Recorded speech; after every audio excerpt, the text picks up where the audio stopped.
मौलाना फजल रहमान साहब की बात की जाए तो जब तक ये गवर्नमेंट की कैबिनेट में होते हैं तब तक तो सारे मामला ठीक होते हैं। मौलाना फजल रहमान को शर्म आनी चाहिए। वो उस हर काम में उस साथ देते हैं जहाँ पे उनका अपना फायदा उनको नजर आता है। हमारी फौज के खिलाफ, हमारे दारों के खिलाफ ये बोलते हैं, इनको शर्म करनी चाहिए थोड़ी सी। पाकिस्तानी अवाम जो है वो उनसे थोड़ी ज्यादा समझदारी की तवक्को कर रही थी कि वालिद साहब जो हैं वो शुरू से पाकिस्तान के खिलाफ रहे हैं, फिर उसके बाद अब इनकी अगर बात कर ली जाए तो सियासी फायदा देखते हैं ये सिर्फ अपना। उन्हें थोड़ा सा अपने गिरबान में झांकना चाहिए। पाकिस्तान बनाने के वो मुखालिफ थे, उन्होंने बाकायदा तहरीकें चलाई हैं, इन्होंने पाकिस्तान मुखालिफ। शोहदा के नाम पे इन्होंने ज़मीनें भी ले रखी हैं और अब आकर शोहदा के ही खिलाफ बयान दे रहे हैं। अस्सलाम वालेकुम नाजरीन, मैं हूं फैजान खालिद और आप देख रहे हैं अनफोल्ड पाकिस्तान। नाज़रीन, सोशल मीडिया पर एक और बहस छिड़ चुकी है जिसमें फजल रहमान का बयान ज़ेर बहस है। इस हवाले से अगर हम बात करें तो उन्होंने एक बार पहले भी बयान दिए, उसके बाद एक और बयान दिया पाकिस्तान के सूबों के फाइनेंस के हवाले से, मालो ज़र के हवाले से कि किस सूबे को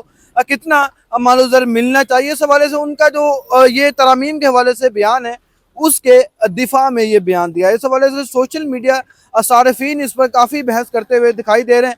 इस हवाले से हम फैसलाबाद में मौजूद हैं, उन शहरियों से बात करेंगे कि वो इस बयान के हवाले से क्या फजल रहमान के साथ हैं या नहीं, या उस बयान की हमायत करते हैं या नहीं। आइए फैसलाबाद के शहरियों से जानते हैं वो इस हवाले से क्या कहते हैं। देखिए जी, अगर मौलाना फजल रहमान साहब की बात की जाए तो जब तक ये गवर्नमेंट की कैबिनेट में होते हैं तब तक तो सारे मामला ठीक होते हैं, और जब भी जैसे ही कोई हुकूमत में अगर इनको कोई सीट ना मिले किसी किस्म की तो ये फ़ौरन ही तरामीम के ख़िलाफ़ और गवर्नमेंट के ख़िलाफ़ बोलना शुरू कर देते हैं।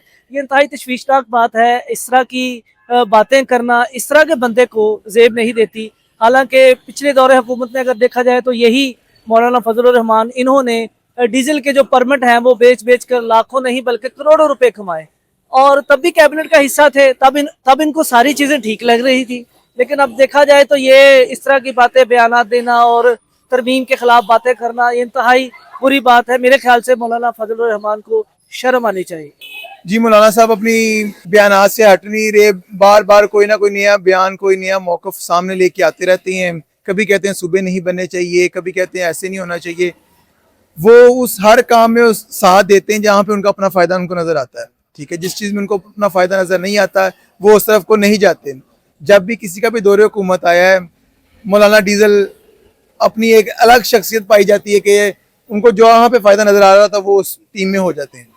जी, और जब भी ये कोई सीट लेती हैं मादनियत वाली साइड पे तो उधर से फिर परमिट वगैरह बनवा के सासे बनाते रहते हैं और अपने फ़ायदे के लिए काम करते हैं बस। देखिए, फजल रहमान साहब के ये जो मनगढ़ंत बयानात है, ऐसे बयानात से इनको गुरेज करना चाहिए। हमारी फ़ौज के ख़िलाफ़, हमारे दारों के ख़िलाफ़ ये बोलते हैं, इनको शर्म करनी चाहिए थोड़ी सी कि वो हमारी पाक फ़ौज है, सरहदों पे खड़ी है, हमारी हिफाजत के लिए खड़ी है और हम उसके शाना बशाने खड़े हैं और ये सूबों की बात कर रहे हैं। मौलाना साहब को चाहिए कि जो भी फ़ैसले हो रहे हैं अच्छे हो रहे हैं, अच्छी गवर्नमेंट चल रही है, तो इन लोगों को चाहिए कि सुकून से बैठ जाएँ, इनको 5 साल पूरा करने दें, बाद में देखेंगे ये क्या करते हैं। लेकिन फ़िलहाल आप चुप कर जाएँ, मेहरबानी होगी आपकी। आपने के पास भी बहुत सारे ओहदे रहे हैं, इक़्तिदार में रहे हैं, आपने क्या कर लिया? अगर किसी की बारी आई है तो अब उनको भी काम करने दें। इन्होंने बहुत सारे असासे बेचे हैं और जो बेच के बनाए हैं ये सबको पता है, ठीक है। तो मेहरबानी है, इनको चाहिए कि जो भी मामला चल रहे हैं चलने दें। देखिए, मौलाना साहब का जो बयान है इस हवाले से पाकिस्तानी अवाम जो है वो उनसे थोड़ी ज़्यादा समझदारी की तवक्को कर रही थी। मौलाना साहब के बारे में अगर बात की जाए तो जनाब अब जो हुकूमतों के ख़िलाफ़ बातें कर रहे हैं, अब जो तरमीम के ख़िलाफ़ बातें कर रहे हैं, तो क्या 2025 की तरमीम मौलाना साहब, इनके जमात वाले या इनके कारकुनान भूल गए हैं? जब रात के गए इनके घर में बैठ के सजा करती थी, इनके घर में ये फैसले हुआ करते थे और सियासी जोड़ तोड़ हुआ करते रहे हैं, और मौलाना तब भी सबसे अहम किरदार थे इस अमेंडमेंट को पास करवाने में। और अब जो मौलाना साहब हैं वो तरमीम के खिलाफ हो गए हैं, कभी फौज के खिलाफ बयानियाँ जो है वो करते हैं, कभी आईनी तरमीम के खिलाफ हो जाते हैं।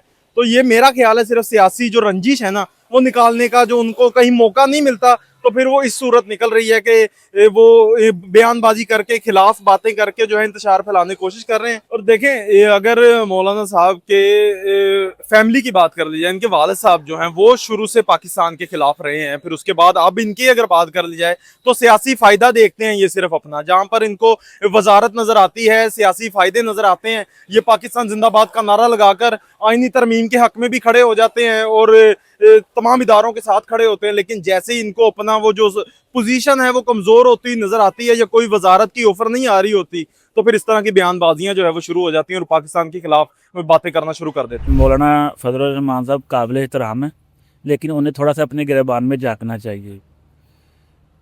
देखें, ये तकरीबन हर गवर्नमेंट का हिस्सा रहे हैं। अगर इस दफ़ा इन्हें गवर्नमेंट में कोई हिस्सा थोड़ा बहुत नहीं मिला ना, तो इन्हें बोलना नहीं चाहिए मुल्क के ख़िलाफ़। पहले आपने देखा है ये जो हमारे शोहदा हैं ये उनके ख़िलाफ़ बोले हैं, कितनी इन्होंने घटिया बातें की हैं उनके ख़िलाफ़, शोहदा के ख़िलाफ़। उनको कहा कि ये पैसे के लिए अपनी जानें कुर्बान कर देते हैं। उन्होंने अपने हमारे मुल्क की हिफाजत के लिए जानें कुर्बान की हैं। इन्हें ऐसे बयान नहीं देने चाहिए। अब जब जो 18वीं तरमीम है, जब तक इनके फ़ायदे में थी तो ये उनका दिफा कर रहे थे उस तरमीम का। अब इन्हें वो लग रही है जी वो इनके फ़ायदे में नहीं है, अब ये उसके ख़िलाफ़ हैं।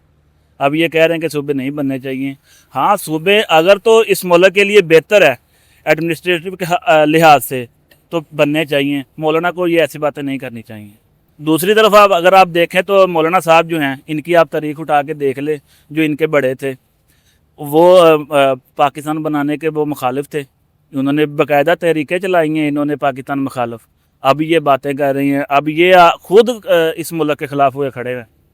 इनको शर्म करनी चाहिए। मौलाना फजल रहमान साहब जहाँ कुछ आपको फ़ायदा नज़र आता है वहाँ ही नज़र आएंगे। पहले तरामीम के हवाले से जो है वो कहते रहे नहीं नहीं नहीं वोट नहीं देना। उसके बाद फिर हमने देखा कि वोट दे के खुद बांग्लादेश निकल गए और उनकी कुछ पार्टी के लोगों ने वोट दे दिया। और इसी तरह से शोहदा के नाम पे इन्होंने ज़मीनें भी ले रखी हैं और अब आकर शोहदा के ही खिलाफ बयान दे रहे हैं। मेरे ख्याल में पर्सनली अगर आपका किसी के साथ कोई मसला है उसकी वजह से आप फौज के ऊपर जो है वो तनकीद नहीं कर सकते। अगर आपको सीटें नहीं मिल रही हैं, अगर आपको इक़्तिदार नहीं मिल रहा है, अगर आपको सदर की सीट पे नहीं लाया जा रहा है, जो कि ख्वाहिशात होती हैं हर बंदे की, हर सियासतदान की होती हैं, नहीं पूरी हो रही, तो उसकी वजह से आप किसी शोहदा की फैमिली को जो वो कुर्बानियाँ दे रहे हैं उनको आप जो है वो पसे पुश नहीं डाल सकते। वो लोग आज बॉर्डर पे खड़े हैं तो हमारी फैमिलियाँ पीछे महफूज हैं। अगर ये इसी तरह से करते रहेंगे, मुझे लगता है सियासतदानों की ये जो है वो बयानबाजियाँ जो है ये हमेशा नुकसानदेह साबित हुई हैं पाकिस्तान के लिए।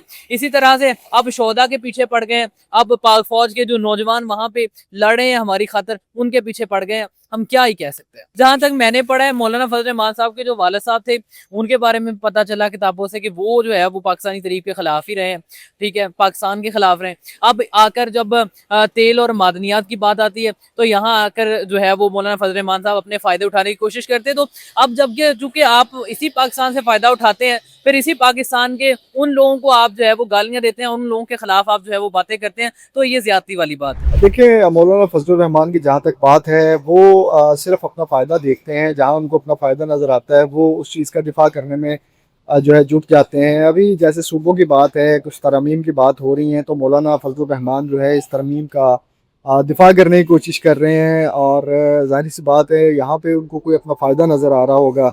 अगर माजी में हम देखें तो मौलाना फजलुर रहमान जब कश्मीर कमेटी के चेयरमैन रहे हैं तो ज़राए बताते हैं कि करोड़ों रुपए की ये लस्सी पी गए और उसके बिल्स जो हैं वो पता नहीं कहाँ पे हैं। और दूसरी बात ये देखें कि मौलाना फजलुर रहमान के जो बुज़ुर्ग हैं या इनके जो आबाओ अजदाद हैं वो पाकिस्तान के ही मुखालिफ थे, यानी पाकिस्तान बनने के मुखालिफ थे। और ये मौलाना फजलुर रहमान जो है पाकिस्तान में तरह तरह के हंगामे जो हैं वो करने की कोशिश कर रहे हैं, लेकिन इनकी दाल जो है वो गलती हुई दिखाई नहीं दे रही, क्योंकि जब तक इनको हिस्सा मिलता रहे या ये किसी हुकूमत का हिस्सा रहें ये खुश रहते हैं और प्रोटोकॉल भी इंजॉय करते हैं हुकूमत का। आगे पीछे गाड़ियाँ होती हैं इनके और बहुत सारी मराहत जो हैं वो लेते हैं। तो आप देखें इनके ख़ानदान में कितने MPA MNAs या कितने लोग जो हैं वो हुकूमत का हिस्सा बनने की कोशिश में लगे हुए हैं। मौलाना फजलुर रहमान गुज़िश्ता दिनों जो है शोहदा के हवाले से एक बयान देकर वैसे दिल से उतर चुके हैं, लेकिन अगर इनका तर्ज़ सियासत देखा जाए तो वो इनका तर्ज़ सियासत जो है तकरीबन मैं ये कहूँगा कि मुनाफिकाना टाइप है। इनको जहाँ पर अपना मुफाद नज़र आता है या जहाँ पर इनकी अपनी दाल गलती हुई नज़र इन्हें आती है तो ये उस चीज़ के हक़ में खड़े हो जाते हैं। अदरवाइज़ ये थ्रू आउट जो हैं सियासत में नाराज़ ही नज़र आते हैं। कभी इत्तेहादी जमातों के ख़िलाफ़ बयानियाँ गढ़ लेते हैं, कभी जो है जो इनके अपने साथ देने वाले लोग हैं उनसे ये किनारा कशी इख्तियार करते हैं। तो कुल मिला के मौलाना फजलुर रहमान की जो सियासत है बहुत सारे लोग इनके फ़ैन भी होंगे। अब मुझे नहीं पता कि वो किस लिए फ़ैन हैं, लेकिन अगर हम पाकिस्तानी सियासत में देखें तो मौलाना फजलुर रहमान वो किरदार हैं जो कह लें कि गिरगिट की तरह रंग बदलते हैं।